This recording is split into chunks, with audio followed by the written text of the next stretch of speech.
January the 13th and 14th, the Mozart Festival continues with its second program, which is going to really have two. It's going to bookend with Mozart's Symphony 36. We said is the Linz, and Prague is the 38. Yeah. But in the middle is the E minor violin concerto of Mendelssohn. How is it that you put 36 and 38 into the same program? These two different wonderful cities that Mozart influenced a lot, yeah, especially Prague, of course, with the city where Don Giovanni was premiered. I think it's a wonderful combination. It's one of these very different symphonies, very in spirit, very different. I don't think they are written to catch the flair of the city. It's just the location where they have been written. That's why they have the name. It's not. It has nothing to do with Linzer Torte or Bohemian food or anything. Or the beer. Or the beer or nothing. Because we were just in the Estates Theater, I think it's called, in Prague. Yeah. Where Giovanni was premiered. A more perfect theater there is not. Yeah. And it's just, let's not forget that this all was one big cultural melting pot. Yeah. There was not really a difference, it was all, to go to Prague from Vienna was basically, you stay in the same cultural zone.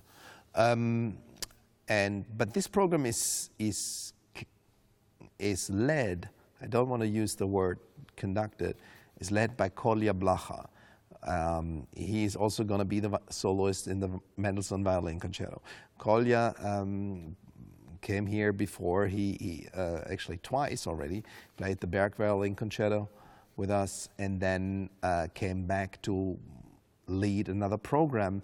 When I say lead, he is basically the concert master for the two symphonies and the soloist for the concerto. He does not conduct. He leads from the concertmaster chair. Nobody's conducting, but he's leading the program, rehearsing, leading the rehearsal process, and of course all of that, which is a fabulous training for the orchestra, basically, like the Orpheus Chamber Orchestra.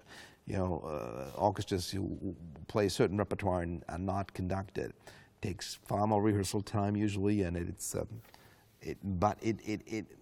it teaches the musicians really to communicate, to listen in a very, very different way, and I think it's fabulous, and there are very few people who can do that. You see it often with Mozart piano concertos. Yeah, but then it's basically, that's a give and take between the soloist and the concertmaster.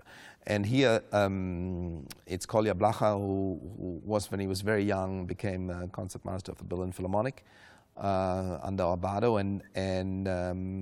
but then took again a career as a soloist, as a great teacher, and this lead play is one of its specialties. It's quite unique to see it happening, and it's very transformative, I think, for an organization, for an orchestra. And I think that type of repertoire, it works very well.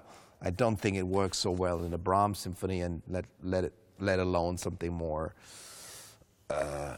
something wilder and more complex. But while complex is Mozart is always complex. But it's a different complexity. But you chose a Mendelssohn concerto for violin and not a Mozart concerto for violin. Is there... Again, I think the relation, we wanted to bring in a composer who, again, is a perfect example for a child prodigy. I mean, like, probably even more than Mozart, because when Mendelssohn was very young, 16, he wrote probably one of his most popular works, the Midsummer Night Dream Overture. 16 years old. He already wrote 12 symphonies for strings. No? His first symphony then came very soon after. And again, somebody who died very early, not being much older than Mozart. And also somebody who wrote with no much correction, very productive outcome, living also the life of a conductor. He was one of the first professional conductors, and a great painter and artist, and a very interesting person, in a certain way similar to Mozart, especially when it comes to being such a child prodigy early on. Well, what a wonderful program. I look forward to discussing it with the leader of that program, Kolja Blacha. And January 13th and 14th here in the HEB Performance Hall, Mozart and Mendelssohn. Thank you, Maestro.